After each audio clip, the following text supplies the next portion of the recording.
It's really nice to see you all here with me today. Welcome to Microsoft Student Accelerator. We are going to talk about using GitHub Copilot today.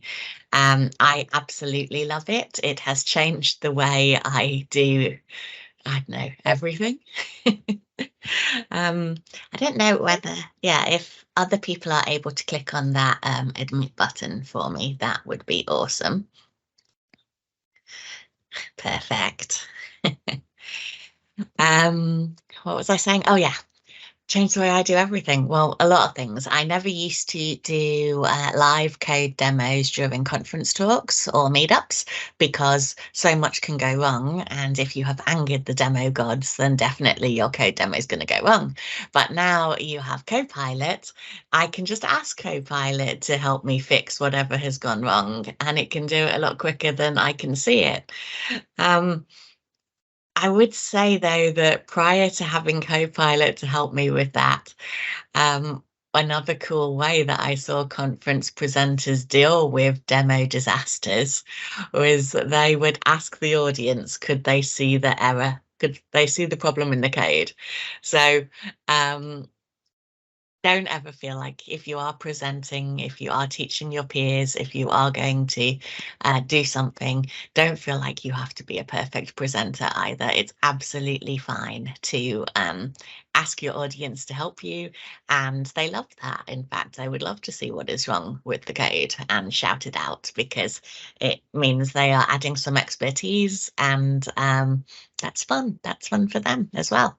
But yes, we're not here to talk about those people. We are here to talk about my new best friend. Oh, I hope George isn't here yet. Because yes, my new best friend is GitHub Copilot. I'm going to show you some slides. I'm going to show you some website stuff, and then I'm going to just get to doing some demos because that's way more fun. If we are not already friends on all of the socials, then you can, oops, I should switch to that screen, indeed. Then you can absolutely scan that QR code and it will give you all my social links. Please do follow me on all the things, apart from LinkedIn, where you should press the 3 dots and press the actual connect button. Don't just follow me on LinkedIn. Let's be actual friends, because, and you can say that in your connection request if you remember to put one in, that you know me from Microsoft Student Accelerator, because when we are connected properly on LinkedIn, then you can ask me questions in my inbox, which is a lot harder to do if we are not connected. You then have to use your precious inbox messages, which are not unlimited. And yeah, we're friends, so why not? Course. Look at all those people. I feel like it's been a really long time since we've had so many people. Awesome. Okay, let's go. Oh, this is just like a little context for you. So when I was at university so many million years ago,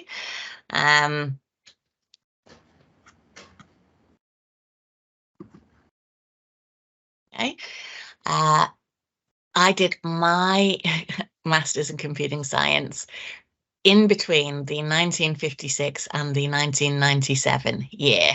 So artificial intelligence was a field, absolutely. And we were still trying to judge things using the Turing test. Don't know, do any of you know what the Turing test is? Maybe you want to type it in the window or put your hand up or shout out. Has anyone seen that movie about Alan Turing? Are you with me? Is anyone there? Don't be shy.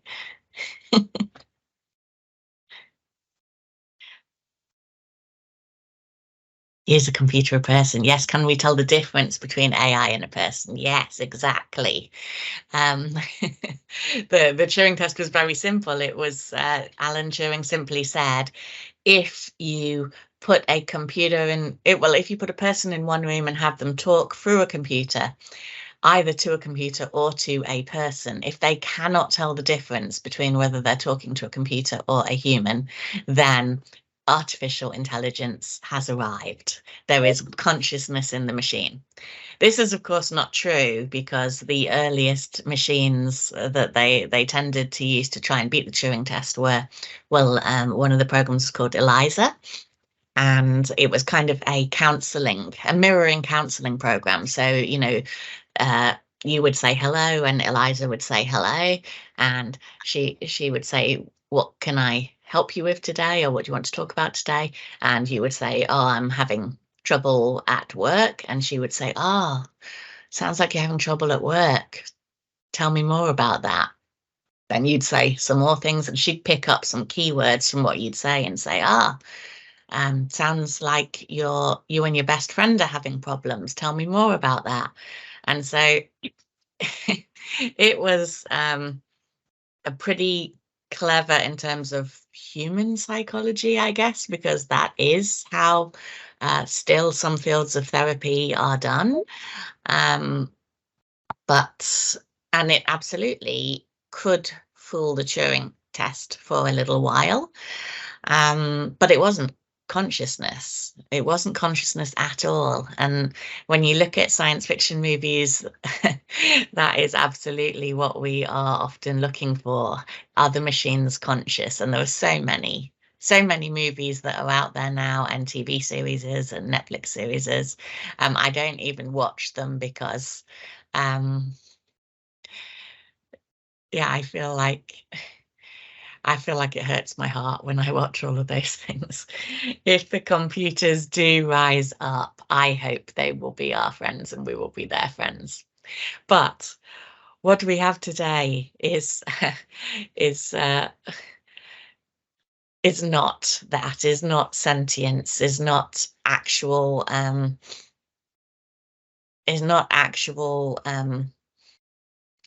life, I guess. But does that make any difference? Does it make any difference that the machine is not not human, not alive, not really thinking for itself? I'm not sure it does. Anyway, don't get me sidetracked on philosophy. I should say that philosophy was my undergraduate degree, so I could go into that for a long time. What I meant by this slide was that when I was doing my master's degree in the olden days, the bar was not that high, but also there was nothing to help you. There was no machine learning when I did my stuff. I had to write every single line of code myself, which which was cumbersome, shall we say. And since then, we have had machine learning, we have had deep learning, and now from 2021, generative AI, that is the real game changer. That is the thing that is enabling everyone to get in on the game and to make it super, super fast for us to get things done. I think that is the main advantage, that it has taken the tedium out of what we can build. Oh, here's a little fun game for us. So AI confession time. Which of these have you done? Used AI to write a meaningful note to a loved one, or to complete employee feedback for a colleague for end of year reviews? Has anyone used ChatGPT to write something personal?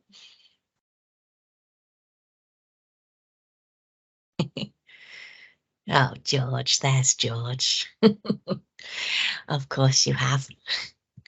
I definitely used it to write all of my end of year reviews for people, because I had a lot of requests, and I just edited them a little bit. I did give it the information that it needed to know to make that personal, but it did very good for everyone apart from my colleague Claire, who is a marketing communications manager.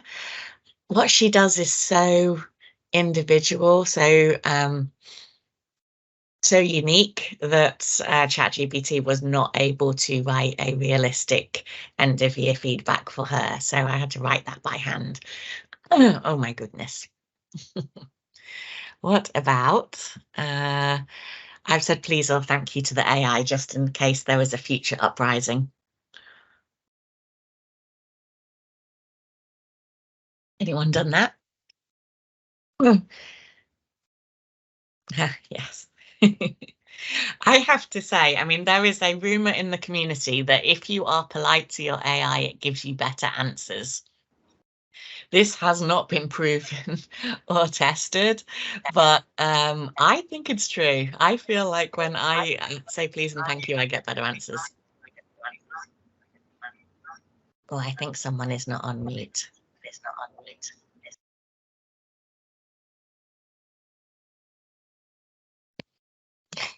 Can't mute everyone because then you then you mute me. Cool. And the next one. I've used ChatGPT regularly, but I'm not sure what GPT stands for. Does everyone know what it stands for? Do you want to type it in the window? And don't ask ChatGPT what it is. No confessions? Anyone know what it is?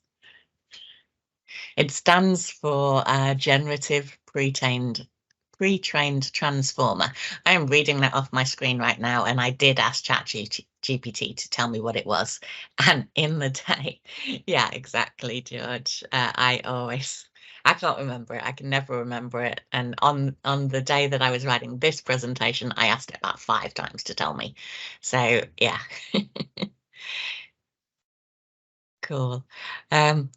I did just want to show you this this little thing that I created very quickly. So this one was just using an AI app, so it created like a Viking version of me, and then the second one sort of animated it.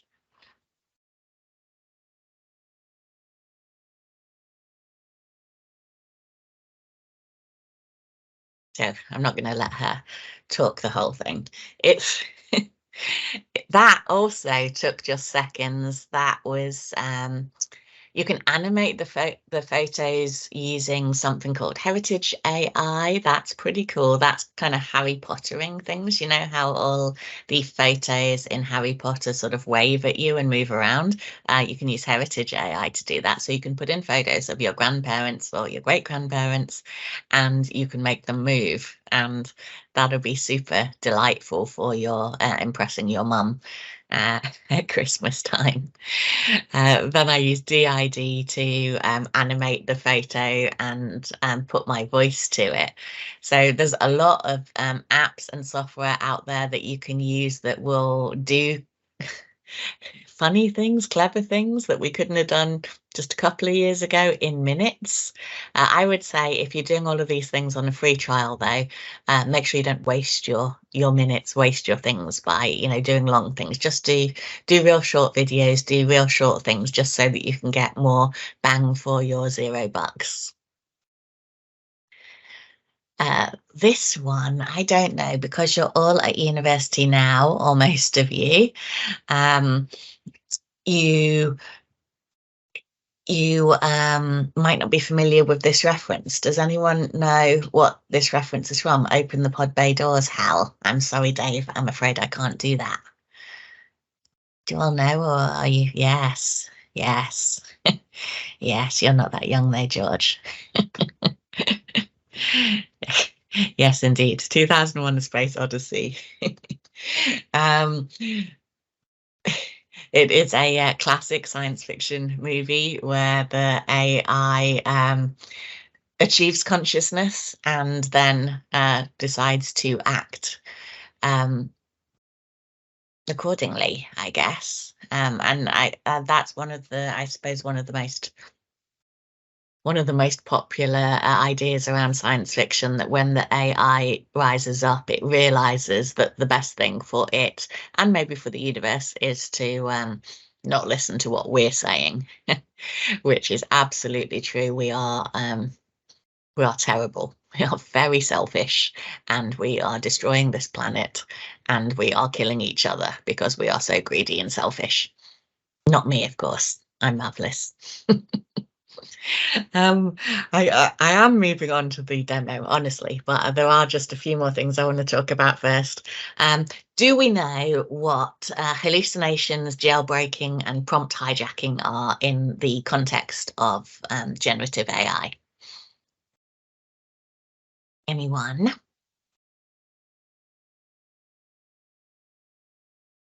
Apart from George. Hallucinations. People warn you against using ChatGPT, especially the free version, but really any generative AI is capable of hallucinations. And what it is you ask it a question, and when it does not know the answer, it just makes something up. When I say I make something up, generative AI is predictive. So it's looking at what it does know and it is making its best guess, which is in fact what us humans do. And I would say that, yeah, there are probably a lot of people in industry that are absolutely making their careers by just making things up when they don't know what they're talking about. And because they say it with such confidence, it is believed. The AI can absolutely do the same thing, and it does. Quite early on, I asked ChatGPT, the free version, to write me a LinkedIn post about the new GPT-4 models that had just been released. And it wrote me a beautiful LinkedIn post, including the links to the Microsoft Docs about GPT-4 models. When I tried those links, though, they didn't work, even though they looked like great links. Legitimate links. And I asked it if it was sure about those links because they didn't work, and it told me it didn't have access to the internet, so it couldn't test the links. And I said, if you don't have access to the internet, how do you know about the GPT-4 models? Because actually ChatGPT, the free version, was trained on content prior to 2021. And it said it was very sorry, and I needed to understand that it was only learning and training, and it took back what it said. However, I still used that post and posted it on LinkedIn because it was really good. Even though it could not know those things, what it had predicted based on what it knew about GPT-3 models and the likelihood of where, what would be the next step to improve on it, it was accurate. It predicted accurately. And so all I did was use that post, but I found the actual links from the internet to be the references for me. And now you can use Bing Chat to give you that information, and it will put the references in for you. And Bing Chat obviously does have access to the internet because it is a search engine. So that's really cool. And so what I'm saying is hallucinations and generative AI aren't necessarily a terrible thing. They are no worse than what we do, but you need to be even more diligent in checking its sources than you would be. I was going to say than you would be for your colleagues in the office or your friends in your project teams, but maybe you don't. Maybe you need to be exactly the amount of diligence and take it with exactly the same amount of a pinch of salt. You can actually ask it to not give you the information if it doesn't know it. So if you say in your prompt, if you do not know about GPT-4, tell me so, don't make it up, then it will absolutely tell you so and not make it up. So just like a young child, if you say, are you lying to me? It will tell you if it is lying to you. Jailbreaking in the context of designing prompts and making chatbots is it will so it is the process of designing prompts and making chatbots bypass rules around producing hateful content or writing about illegal acts. So George, that is what you were trying to make it do. Well, not that George tries to corrupt the AI, but just that we were trying to test it for a conference talk and to see what we could get it to do and what we could get it to help us with. It's not that we are naughty people. Well, George is more so than me, obviously. I am. I'm being led astray. I am perfect, and George is much naughtier. All it is so long as you're creative, you can ask the AI a question in such a way that it answers you whilst being helpful and not breaking moral code that it's been coded with. Because, you know, a hammer is good if you're using it to build a house, and it's bad if you're using it to bash someone's head in. So it's all about how you ask the question. And then, unfortunately, it doesn't seem to have that same validation on its response as it does on the ingestion of the information you're asking for. So, yeah.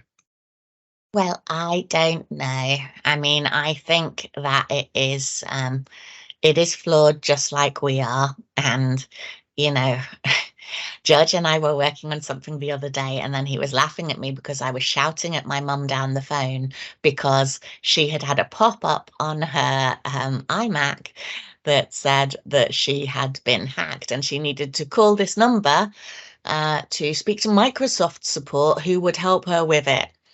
And I was yelling at her to say, why would Microsoft support be helping you with your iMac? Why would you call a number based on that had popped up on your computer? Any of us can be tricked into doing things that we should not do. And jailbreaking is the process of tricking the AI into producing stuff that it is not supposed to produce, or say things that it is not supposed to do. I realize I'm personalizing the AI a lot, but all I'm saying is it's not worse than us. I think it might be slightly better without consciousness at all. Prompt hijacking in generative AI refers to a technique to steer the responses of generative AI models into providing specific instructions or prompts. So this is definitely, you see this a lot in the press and on Twitter, where people will have deliberately taken an AI on a journey that started quite innocently, and they have brought it to a point where what it is doing is, or saying, is wrong. And then they're posting that screenshot and saying, you see, the AI is going to kill all the people. The AI is racist. The AI, is whatever. Whereas they have tricked it into that. Same with humans. We can always be tricked into doing or saying bad things. But yes, those are the three things. So what we're going to do today, GitHub Copilot. This is the coolest thing. And before George came on the call, I said it was my new best friend. I have to admit that now while he's on the call, because he will find out later if I don't. It is a marvelous, marvelous thing, and I'm going to show you how that works in a little bit. Let's see, what can I tell you about it? GitHub Copilot suggests code and entire functions in real time right from your editor. It's like having a coding buddy who's always there to help you out. It's trained on billions of lines of code, and it can turn natural language prompts into coding suggestions across dozens of languages. So you might have tried this in ChatGPT, asked it to help you with code or write code for you. But it is better in GitHub Copilot because you are in your coding window and you are able to ask it on the go about the code that you're doing. You're able to get it to write the code with you or for you while you're doing it. It means you can spend less time generating boilerplate code or repetitive code patterns and spend more time on what matters, building great software. I did want to flick quickly to here. So if you are a student, you can go to Microsoft Learn Student Hub. If you just type that in to your Google, or you should now be using Bing, because if you use Bing, then you've got Bing Chat directly in the search window, which means you don't have to go to ChatGPT for stuff. You can go to Bing for it, and you can get real internet connected chat suggestions with references in there. So anyway, go to Bing and say Microsoft Learn Student Hub, and it will bring you to the Student Hub. You can log on, sign on, create your logon. I would say that if you have those already, it also offers you the opportunity, once you're in there, to add a different email address. So you can have your student email address in there, your university one, but also put a personal one in there. This means that when you leave your university or TAFE, you don't lose your learning profile, which as it's gamified, this is what you want to do. Once you are in the Student Hub, you can go down. There is a nice Learning with AI GitHub CoPilot learning module, which you can follow, which is real good. AI Fundamentals, you know, I always recommend that. That is absolutely the first Microsoft certification to get. I think it's the easiest because it is real world applicable. So your brain is not going to get bored learning any of that stuff because it is all stuff that you can do.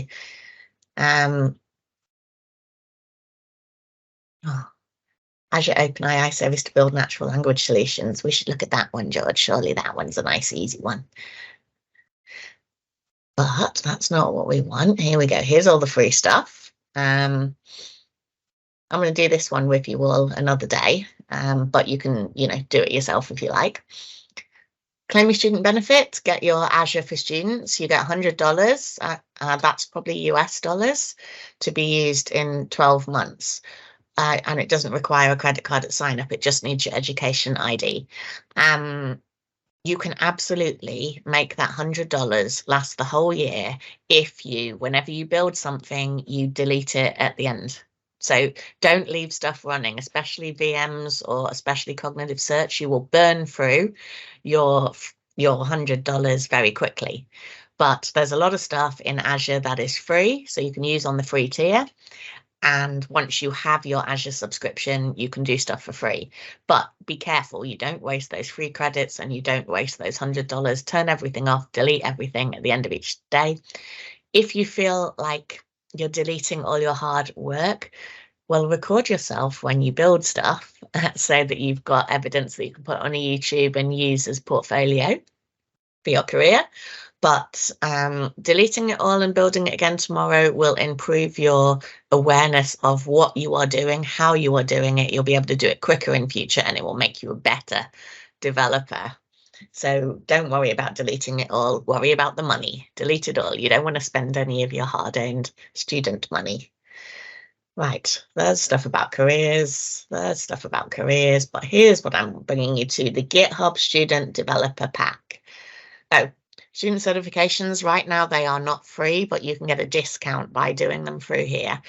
That's the best deal you're going to get at the moment. No one's giving them away for free at the moment, but watch this space, you never know. But yeah, you can do them discounted here. Do the AI 900 first, most important one. Okay, GitHub Student Developer Pack. In here is where you can get your free GitHub CoPilot license. So there's a lot of stuff in here. You sign up for your developer pack. There is so much software in here that you can get for free. And like some really good stuff, like that DigitalOcean, $200. That's worth it. That's the Azure one that I mentioned. GitHub. So you're getting free GitHub Pro as a student. I'm pretty sure that you do get GitHub Copilot as well. Oh, look, there's CodeSpaces. So that's also free from your Pro account. Might be like 60 hours or something like that. Yeah, so much stuff. New Relic. Look at that. StreamYard. Oh my God, that's real. That's real expensive. So that's good that you get that for free. All those things. Look at them. But anyway, through this, somehow, somewhere, you also have your GitHub Copilot.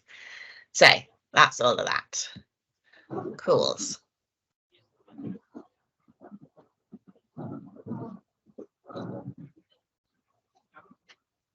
Okay, so I am probably not going to show you this because I think we should just go straight to a code window, shouldn't we? Let's have a look at a demo. Okay, where is my... Oops, gone past it.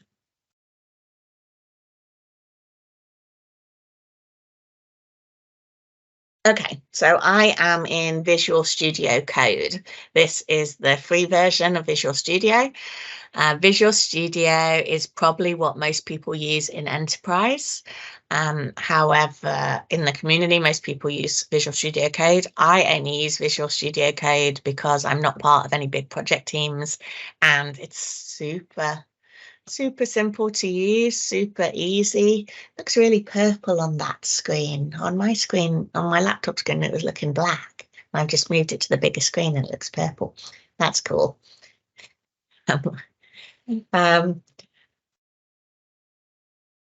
what was I saying? Oh yeah, Visual Studio Code, most popular IDE in the world right now. Very popular, very free. Off we go.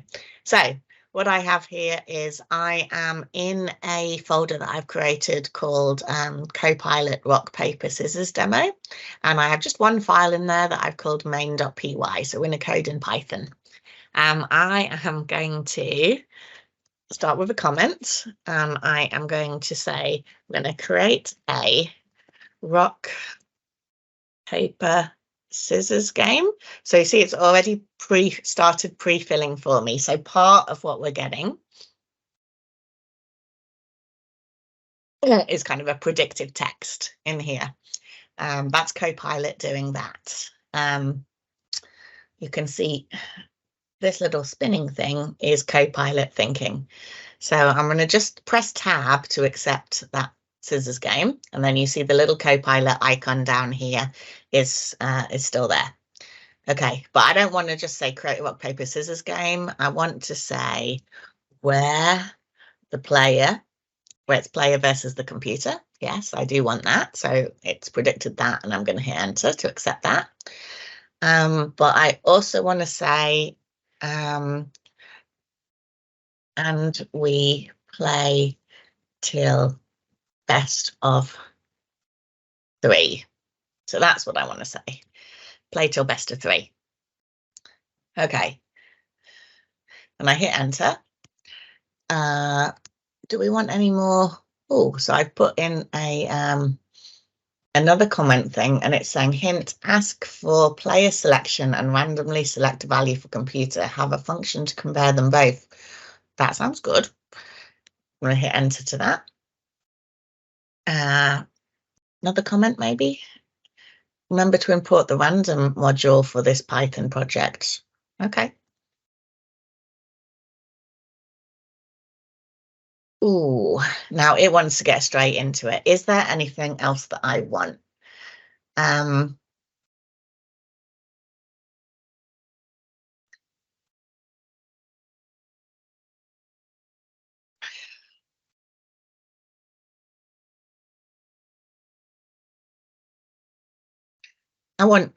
want my code to be really clear. So I'm going to put that in the comment. There is some other stuff that I think we might do, but let's just start with that. So you see, like so far, all I've done is I've started to say I want a rock, paper, scissors game, and it has predicted, it's predicted a lot of stuff around that. I have amended some of the stuff because I more specifically want to play best of 3 against the computer. So I have put that in. But apart from that, it has kind of predicted all of that stuff for me, which if I wasn't talking, would be super quick to have written those comments so far. I've put add verbose comments to explain the code because I have always believed in the power of comments. That's mostly because I have a 5-second memory and I can never remember what I have done. So when I look back at code I've written previously, if it's uncommented, it will take me ages to figure out what I wrote and why I wrote it. Also, it's very considerate for other people reading your code because it's very difficult for other people to read your code. Their brain doesn't think like your brain thinks, usually. Okay. It wants to go straight to import random. I'd just like to say that's what we're doing. There we go. So I just have to hit tab each time it automatically suggests something. And my code is there, then I hit enter. it automatically suggests the next thing. So I hit tab to accept that, and I hit enter. Options, rock, paper, scissors, that seems fair. Tab, enter. Okay. I just hit enter and then tab again to say that. Tab, enter.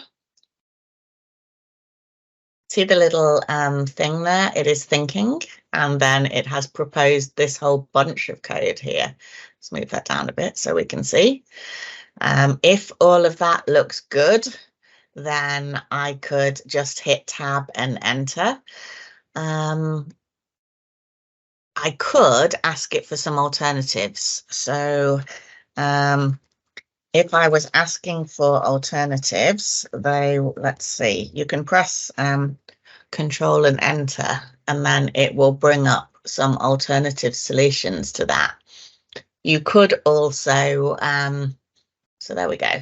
So it says you could just like start like that, or you could have this one, or you could have suggestion 3, suggestion 4, suggestion 5, suggestion 6, suggestion 7, 8. Now, because we are creating rock, paper, scissors, like there's not like a huge amount of difference between those offerings that it's giving us. There will be some, because you can write a very short game of rock, paper, scissors, or you could write a very long game. You could add a lot of complexity in or not. If you were writing an app or, you know, a much bigger solution, then the more complex that gets, the more different the solutions might be from each other. And the more information you can give it in the comment about what you are trying to achieve, the better the code suggestions are going to be. How I was initially using this was I would do that. I would look at the 10 solutions and I would look for the one that was most similar to the code I would have written myself. And then I would copy that in. So you can absolutely just click on the accept solution and it will replace the code with that solution in your thing. So I was looking for the code initially that looked most like my code, or the code I would have written. So you can see how it would save me time, because it writes what I would have written, and then we go through the whole program like that. After a while, I realized it would be better if I looked for code that was, I don't know, cleaner, shorter, better than my code. Simpler code, I guess. Cleaner code that I was looking for. But in some cases, I didn't understand that code. I mean, obviously not in a game of rock, paper, scissors. This is pretty simple code. But for some things that I would write, the code would be much more complex. So I would be looking to put in some code that looked shorter and cleaner to me, but I didn't really understand it. And so what I would like is to ask it to explain my code to me. So I have another thing now called CoPilot Chat. If we go here, we can say, explain this code to me.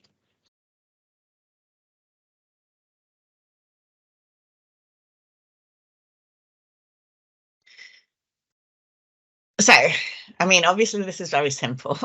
And what I'm generally asking it to explain to me is C# code, because I am not I'm not a great Not great with any of the C programming languages. I'm not great with object-oriented coding.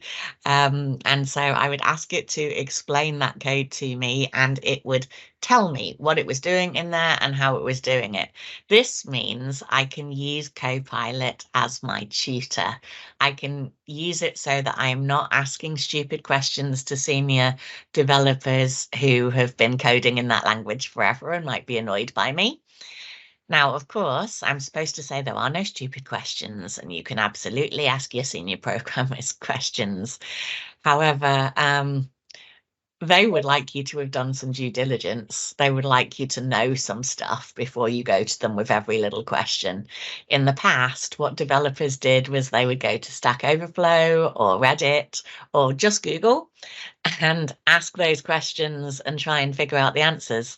Now, non-contextually, it would take you quite a long time to find the answers to those questions. The explanations that you would get would not be relevant to your specific problem, but maybe a problem that was similar to yours, you thought, but maybe not. In a lot of cases, you could do a lot of research for hours and still not understand what you were trying to ask. So having GitHub Copilot is marvelous because you can ask it to explain in the code window about your code as we go.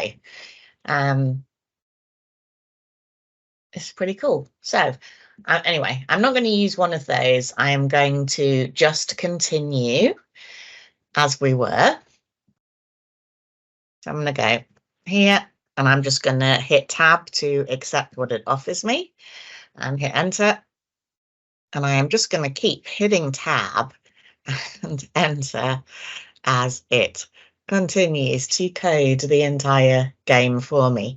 Now, this is not the way to code in real life. Because you see, I'm doing it so quickly here that I am barely even reading it. And I'm not checking whether it's what I want it to do. I'm not thinking about it. This is not the way to code. This is not going to make me a better programmer. And this is not going to help me if my senior dev asks me, why did you write the code that way? I won't understand that at all. So don't use it like this in real life. Oh, look at that. It's repeating itself now. Is that enough then? Is that the end of the thing? Because normally, so this is absolutely not code that I've seen before. And I have had CoPilot help me to code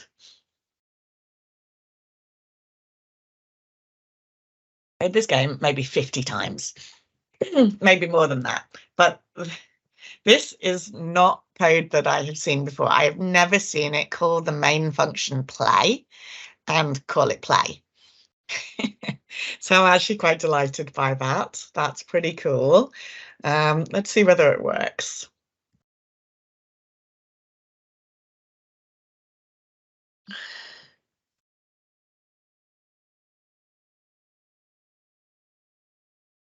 What is your choice? Rock, paper, or scissors? Let's go with rock. You lose. What is your choice? Rock, paper, scissors. Rock. You win. What is your choice? Rock, paper, scissors. Rock. It's a tie. What is your choice? Rock, paper, scissors. Rock. It's a tie. Rock. Okay, unfortunately, the computer has won the best of 3 games. So that is actually not bad. Actually, that's really good because what it has done there without me telling it in the initial comments is whenever I make a choice, it is telling me what I chose and then what the computer chose and how that round ended up. And it is also telling me at the end of the game that the computer has won the best of 3 games. In some of the versions that I played earlier, it didn't tell me each time what the computer chose. It just told me whether I won or lost. And at the end of the game, it didn't say the computer had won best of 3 games, or you have won best of 3. It just said you won or the computer won, just like it did in the previous rounds. And so therefore it wasn't really obvious to tell that you had won the game, apart from the fact that it was asking you to, if you wanted to play again. So, but that is what it should do, actually. That's the only problem I have with this code, is it shouldn't keep continuing to play the game. It should ask me if I want to play again after we have run the game. So let's maybe go into CoPilot Chat and say, can you change the code so it does not continue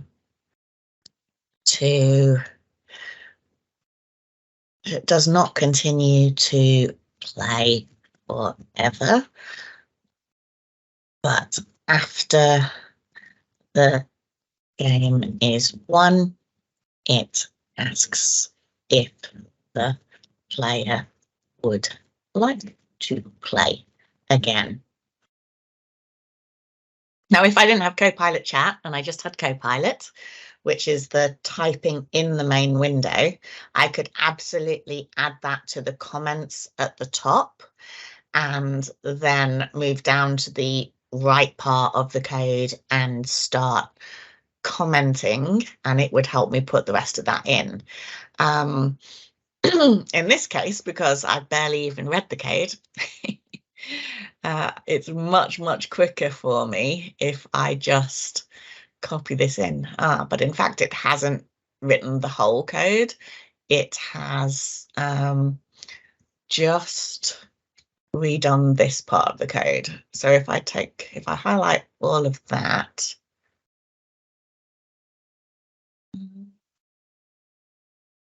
where does that go to?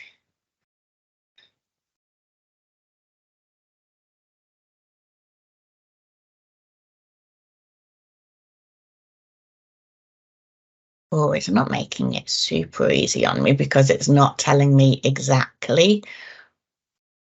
Is it just replacing that function?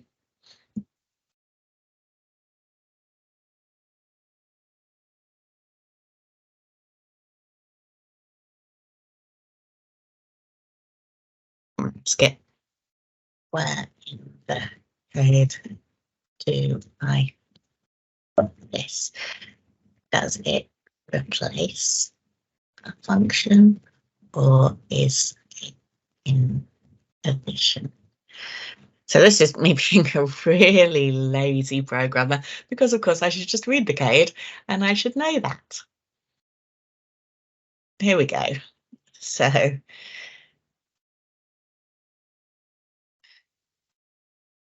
in this example, the play best of function is defined after the compare function and is called at the bottom of the code. The play best of function takes the argument n. True, the game is won, and I set to false.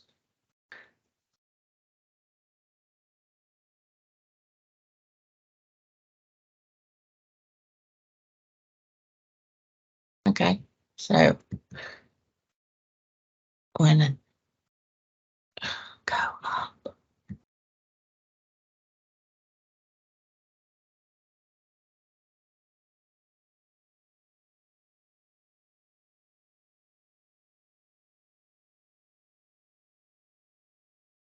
so it's the whole piece of code from here.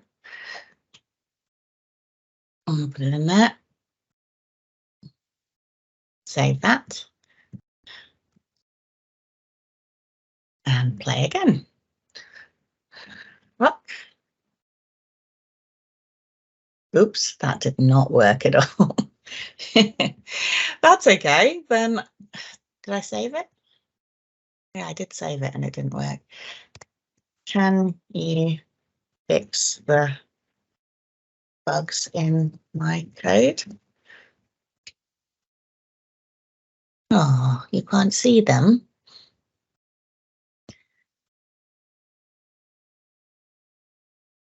In that case, let me show you. So sometimes it can just tell, it can look at the code in your window and see what the problem is. But I guess as it suggested to me, that code.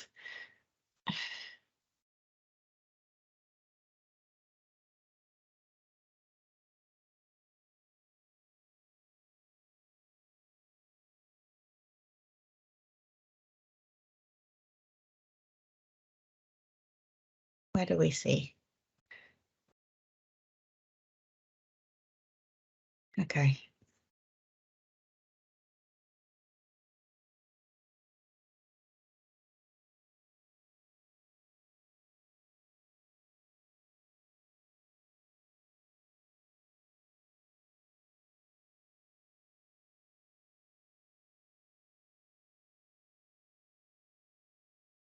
I see.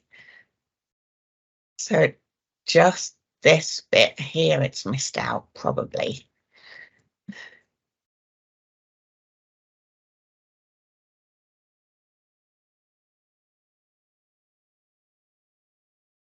I think that's right. Or is there anything else I've missed? Well, let's try it. If that's better. Huh? If that's better. Like that will solve that issue. Okay, you chose rock, computer chose paper, you lose. Rock. Unfortunately, wait, I've only played 2 games. Rock, rock. Oh, wait, because the computer won both the 2. So it beat. Like, what? That's so soon. But it has, because it won both of those. It's aware of my technique of always choosing rock, and it is now rising up to beat me. Do you want to play again? Yes, I do. Okay. I'm not going to always choose rock now. Paper, I still lost. Scissors, it's a tie. Rock, you win.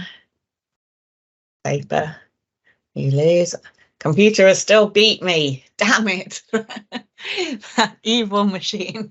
But you see, it has oh, delighted. It has written the whole game for me. Where I wanted to amend it and add some extra functionality, it has offered that functionality. It wasn't a flawless offering because it forgot 1 line of code, but anyone could do that, and I most likely would have. It told me what was wrong with the code and it fixed it for me. I could also say, can you write some unit tests for this code?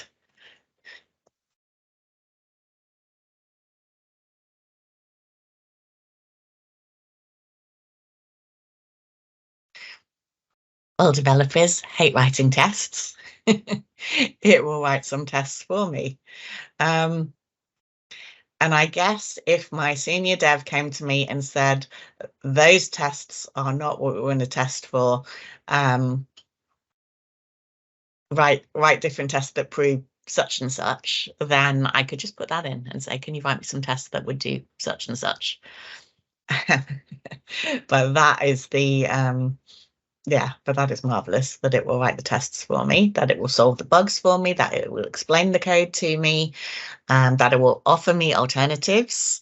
What else will it do? Oh, will you write some documentation for me for this code? Oh, documentation as well. Oh my goodness, look at that.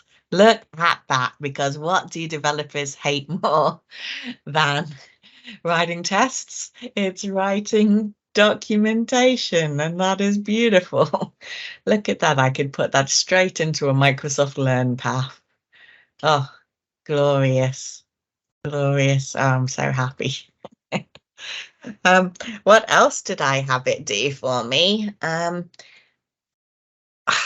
I want to write this game in JavaScript instead of Python, can you rewrite that code?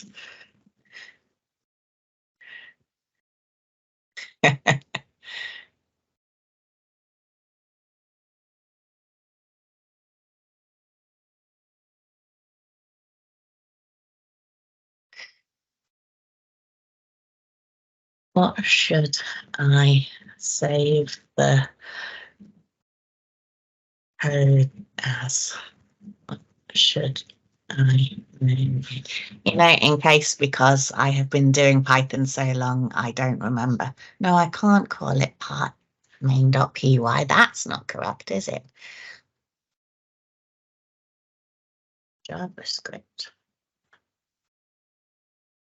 code isn't. Shouldn't be JS. Well, Isn't the context always the code in your main browser? yeah. What it's looking at is Python code indeed, so I have confused it. Is that Python? Is that? That's your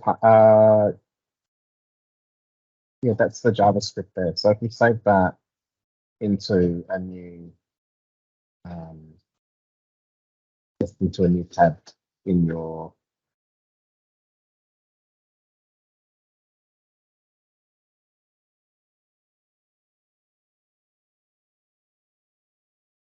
Did it you say have complex? you have the JavaScript libraries and stuff installed. Probably not in this directory.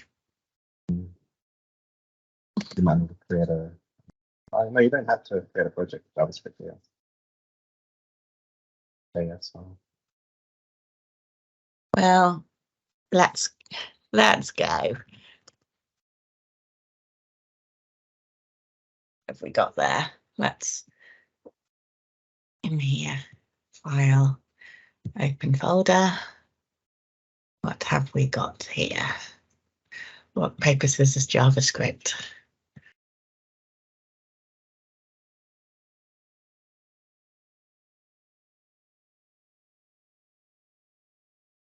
Yeah, it's got a different stuff there.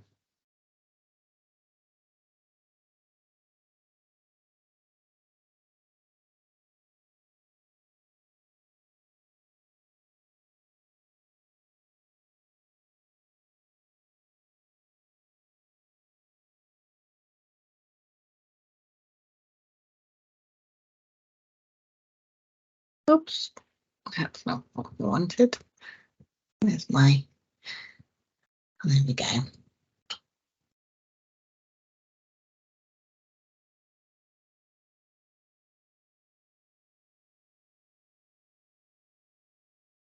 Oh, what's a comment?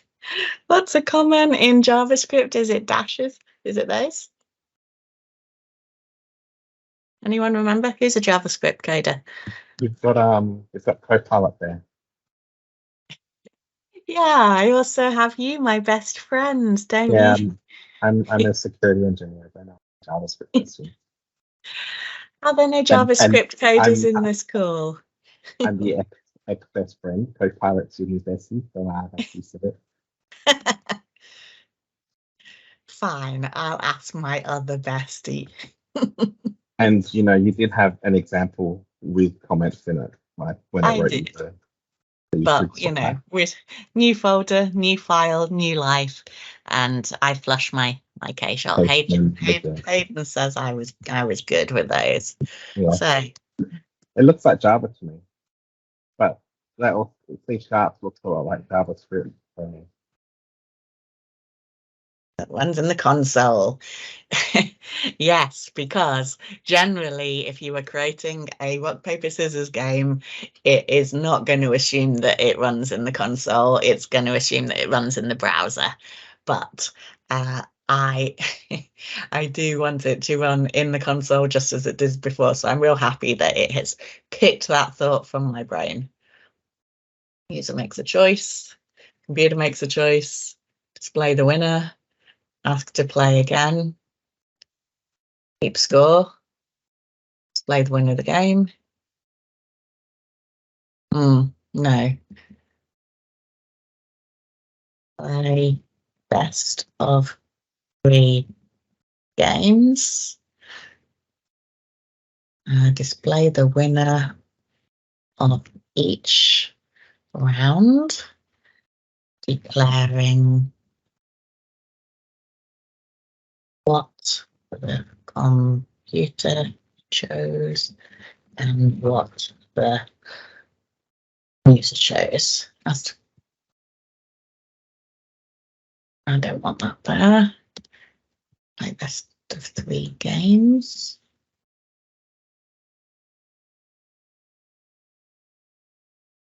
Oops.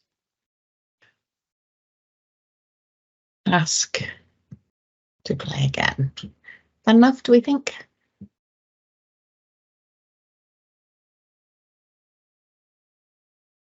Let's go. User makes a choice. No.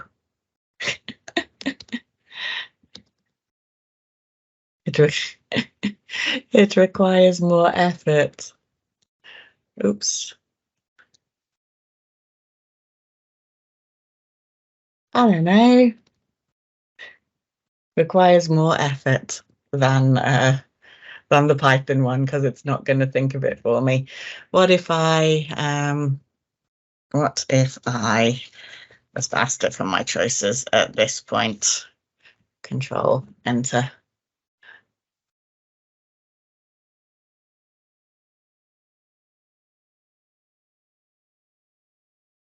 Oops, there we go. That's better.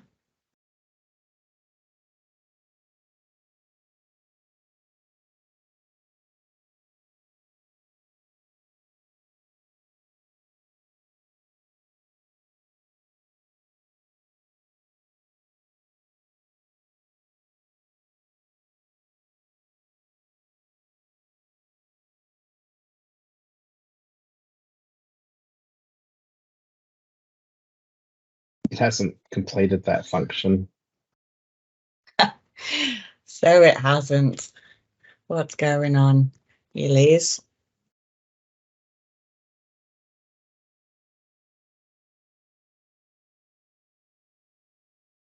Nothing. Start with return. No, the word return. See how the previous 2 lines, it's returning an output to console. So it shouldn't have that curly brace at the end of line 27. It has one now.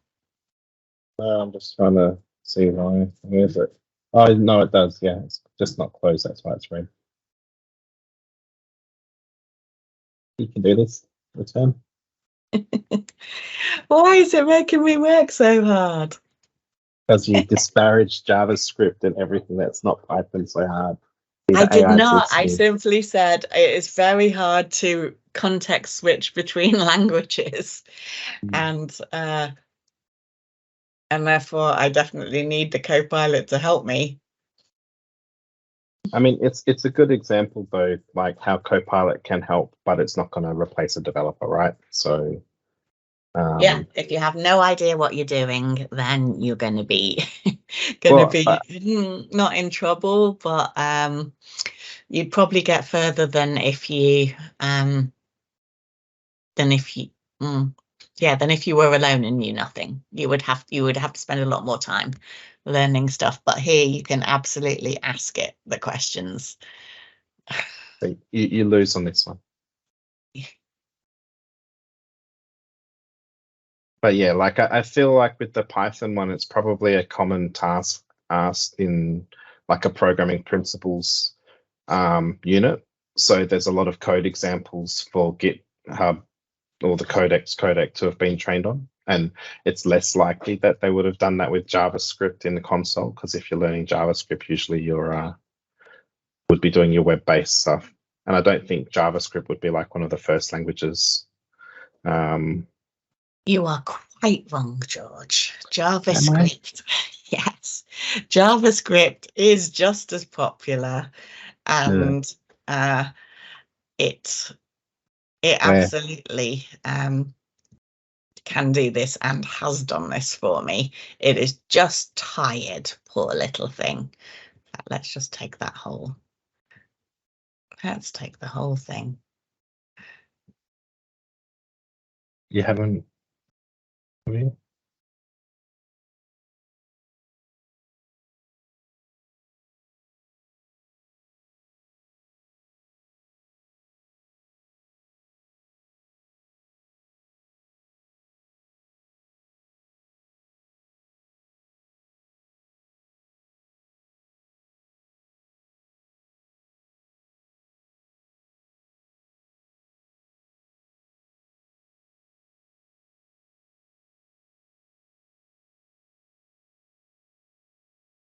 Node.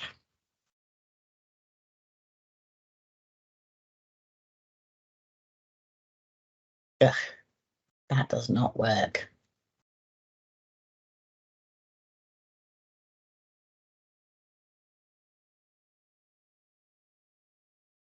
Is it the code that's wrong, or is it? You need to scroll up. Is it how me calling it? Well, that's the top. We can't see all of the code. No, you can't see all the code. Me either.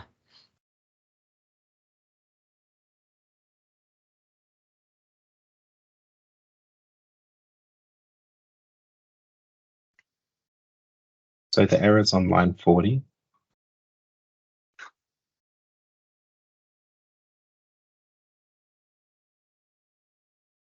We haven't defined the Prompt is not defined.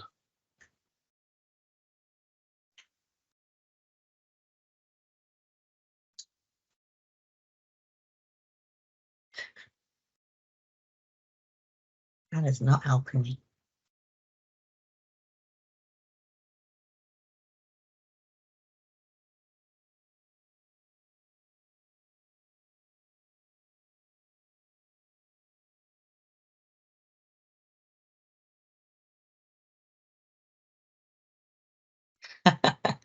JavaScript is really making me work for it a lot more. It's telling me how to debug the code rather than telling me what is wrong with the code. This is what happens when you're a lazy programmer. It says, do your own work for you. Don't be asking me if you don't know what you're doing. Anyway, my goal is not to show you how to cheat being a programmer. It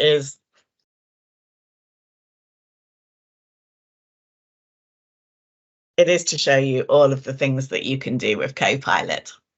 Oh, it doesn't see any bugs. Look at that. Well, we know, but we know we have not defined the prompts.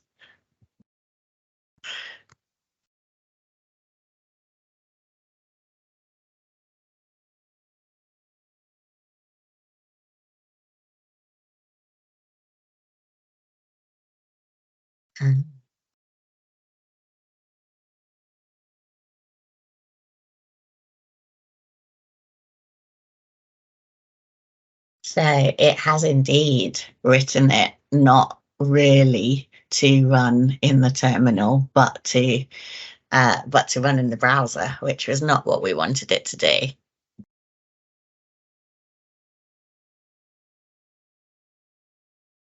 I feel like when you asked it in chat, can you just write me this? It wasn't taking into context that you wanted it to run on the command line. So like your prompt was lacking. Yes. But look, here's the modified code. That's all good. This is fun. And I guess it's like it's really representative of any large language model interaction. Like if your prompt sucks, you'll get sucky output. So even with like just the chats, like because I'm quite lazy when I'm writing the request to say Bing chat or whatnot, it doesn't really give me the output I want. It can only give you stuff back based on what you give it, and There we go. There you go. It gives you what you ask for, and as long as you are not a dum-dum like me, and you ask it clearly for what you want, it will give you what you want. Looking good, your rock strategy.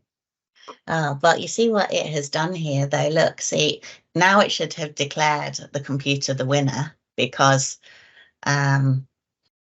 It's a best of 3. It's best of 3. But have I got best of 3 in this game? I don't know. What did you ask it for? I don't know. Have we got best of 3? My best of 3 was in my original. Have we got best of 3 in here anyway? It's a tie, you lose.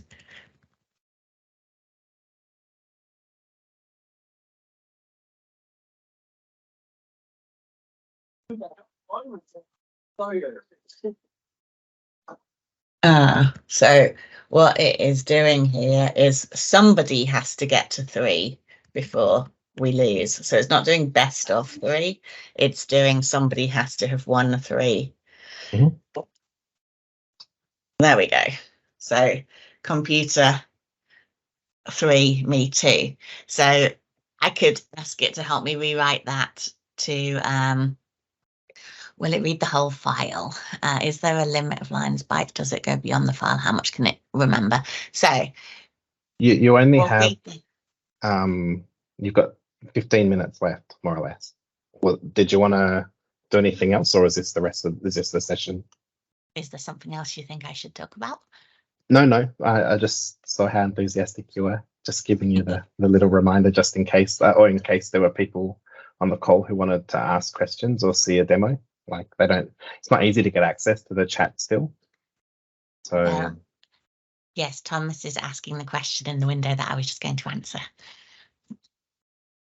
So what context is the chat working with? Will it read the whole file? Is there a limit of lines, bytes? Does it go beyond the file? How much can it remember? So if I, within the file, highlight a specific function or a specific amount of text, it will consider that the context that we are talking about.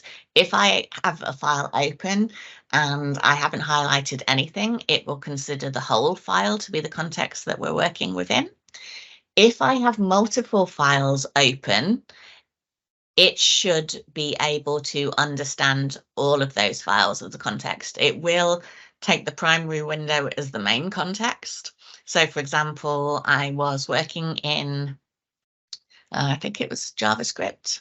Yeah, well, it was a React website that I had built, and so it has some JavaScript files in there. It has some CSS, it has some HTML, and obviously the problem was the site is supposed to be responsive, or at least I would like it to be a responsive website, but the different files refer to different components within the web page.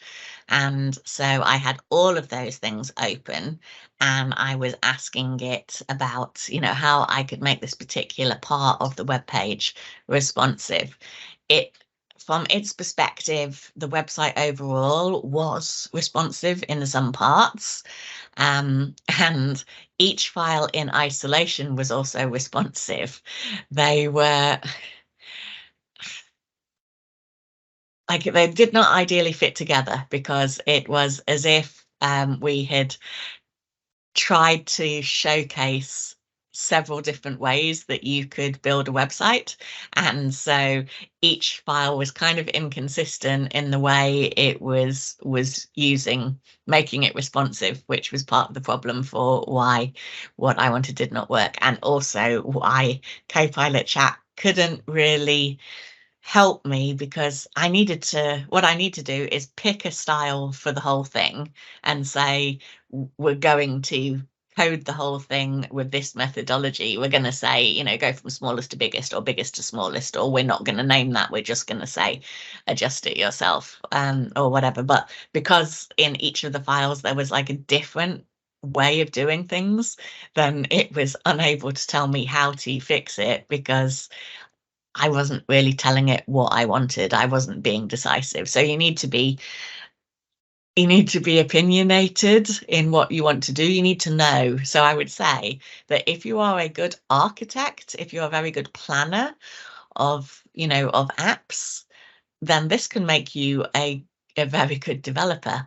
If you're a good developer who does not plan, who does not do architecture, who just, codes and see where the code takes them, then this will not help you as much. But it will definitely explain things to you. It will definitely help you write unit tests, help you write documentation, help you write more verbose comments, explain code to you, offer you alternatives so that you can learn from it if you do it not as I have written the code in today's demo, but as I have shown you the options that you have for doing it. So each time, looking at your alternatives, asking it to explain those, trying to figure out which one fits the methodology that you are trying to build under. Like maybe your project leader has said, these are the rules for the project. This is what we want to build in alignment with.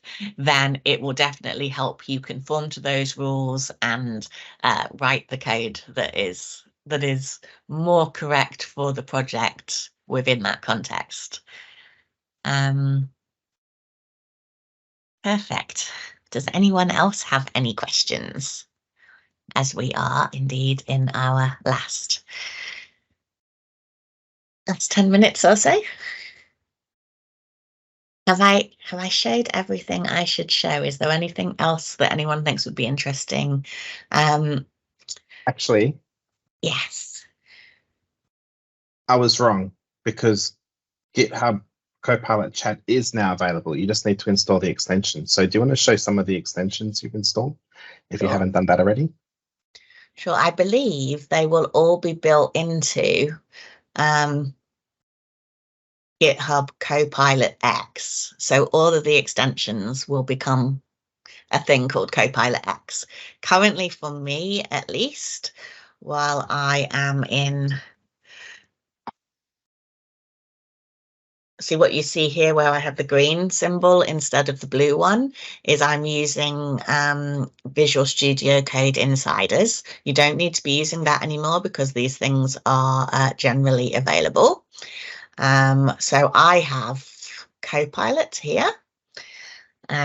It says reload required, and I didn't reload before this because last time I did that, it gave me such an early version that it in fact was not at all working for any of the things that I want.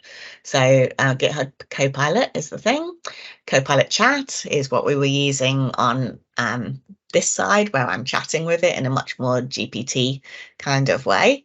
Copilot Voice, I do not have that yet. So that's still on the wait list for me. I'm excited to get that because George has an idea for using voice. And I think it would be good if we could do it within Copilot as well. So you see how this does not say GitHub under it. This is someone else's imitation of the thing because it was not available to everyone. Always look for, is GitHub or Microsoft the person that has written this extension. I'm not saying that other ones are no good, and generally, you can trust the number of stars and the huge number of downloads on it that will help you, but also you don't want to be installing like a million extensions. So what have I? Maybe it would be better to show the installed ones that I have. So 68. Yes. So I have GitHub Copilot. Totally recommend that. Azure account, because yes, I like to do everything from within Visual Studio Code. And so I do not, with that one, I don't even have to open my Azure portal. I can push stuff directly from GitHub to Azure. Azure App Service, that also helps me create apps in Azure without ever leaving Visual Studio Code. The CLI tools, I'm not a huge fan of using CLI. I would rather do everything from just pushing buttons if I can, but a lot of people love that. Thank you, Matthew. Container apps. This is definitely going to be a huge thing. So far, it has not been huge. Like people use Docker and Kubernetes, and container apps has not been like a massive thing, but they're releasing a lot of new features very shortly, and I think it's going to be good. So keep your eye on that. Maybe start to learn it. Yeah. You can use CoPilot Chat in Visual Studio. You can use it in most IDEs. Also, it is available for most languages. Looking at some of the competitor products, that is not the case. A lot of them will only use their two main languages, and their particularly favored IDE. But GitHub, because it is the world's favorite repository, it has, the training that it has done has been on really an extensive amount of languages, which is why I was so keen to tell George how wrong he was about JavaScript, because there is an awful lot of JavaScript code that CoPilot has been trained on. But not just that, the new languages as well. This one being the hottest new language on the block, Rust. Super fast, super secure. It won't even compile if the code is not secure. I believe they are rewriting Azure in Rust. So that is a great one to learn. I am going to get CoPilot to help me learn that, because it is a language that is very similar to C#. So if you love the C languages, you will find Rust very easy to understand. If, like me, and you prefer languages like Python and JavaScript, you'll find it harder, but CoPilot Chat will definitely help me learn that. That's what I'm going to do. I'm going to do it just like that. I'm going to say, rewrite me this program in Rust. And then I'm going to say, explain that code to me, explain that function to me, and look at it side by side with code that I do understand, and read through the explanations. And I think it will help me learn that language a lot quicker. What else? Databases, maybe developer CLI, no, Azure Functions, you go down. Functions is good, but I haven't really used them much. Pipelines, great if you're going to do Azure DevOps and stuff like that, which I definitely would recommend. It is both on George's and my list for getting the Azure DevOps certification. I think George will get that a lot quicker than me, because it is an expert level certification, and the amount of study I need to do for that one makes my brain hurt. But George is very good at exams and very good at Azure, so he'll probably get that real quick and real easy. It's not easy. I've been looking at it for 3 years, but it's also not in my area that I spend day to day. So if you actually have projects and configure it, it will make a huge difference. You just need to use the technology, and then it'll become easy.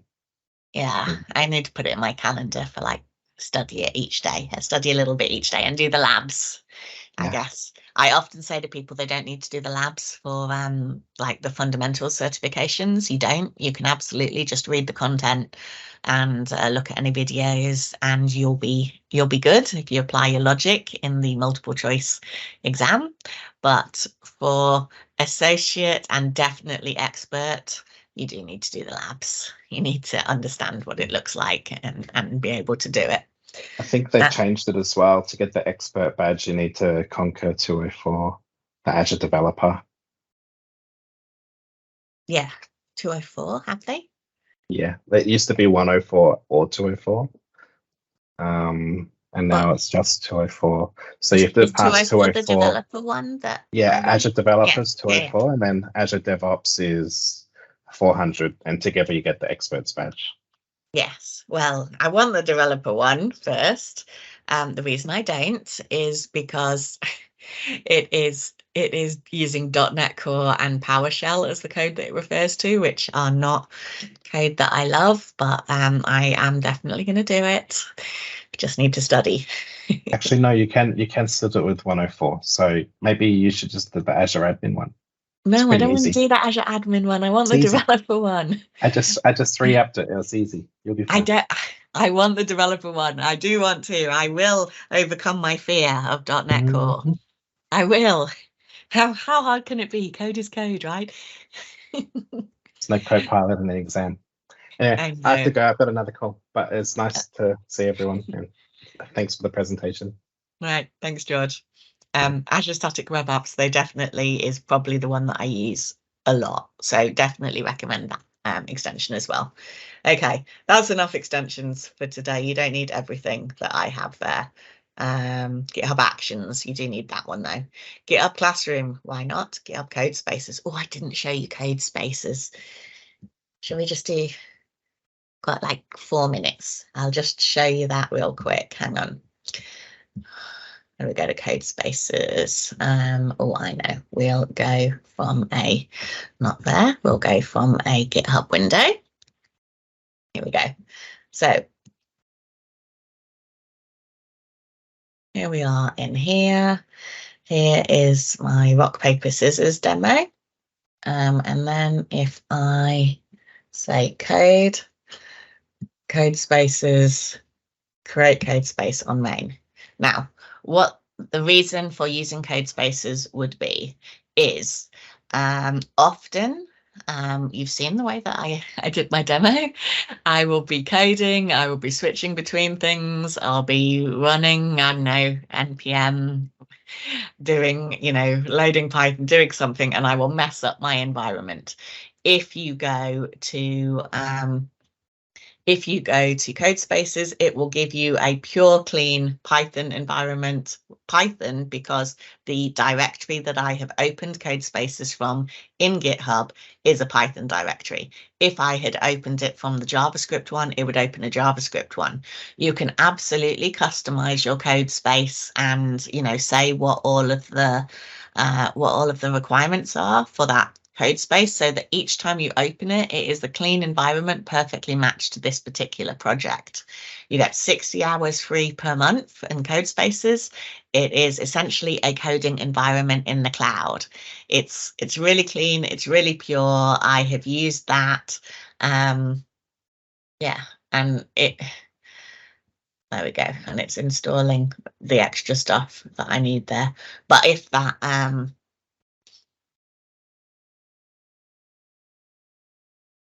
there we go. Yeah, and it'll just like do all of the other things that you need it to do. Open what we've already got. It's all good. And then you can do exactly the same thing in here. But wait, we see there's no CoPilot there. So in fact, in this environment, we need to add the CoPilot in there. So from those extensions, got that one, but we also want CoPilot. You can put it on in there. So, and then do that there. But if I had done it before and if I had used it there, then it would all be in there perfectly done. So it's really, really very useful. Maybe your machine isn't very powerful, for example, and you want to do stuff, in a more powerful developer environment. It's totally recommend it. Maybe I'll do another session where I do most of the code in CoPilot so you can see what that's like. But really, it is absolutely good. And if you're wondering what is the difference between doing it in your GitHub window as opposed to in your CoPilot window, so I could absolutely edit the code directly in here if I wanted to.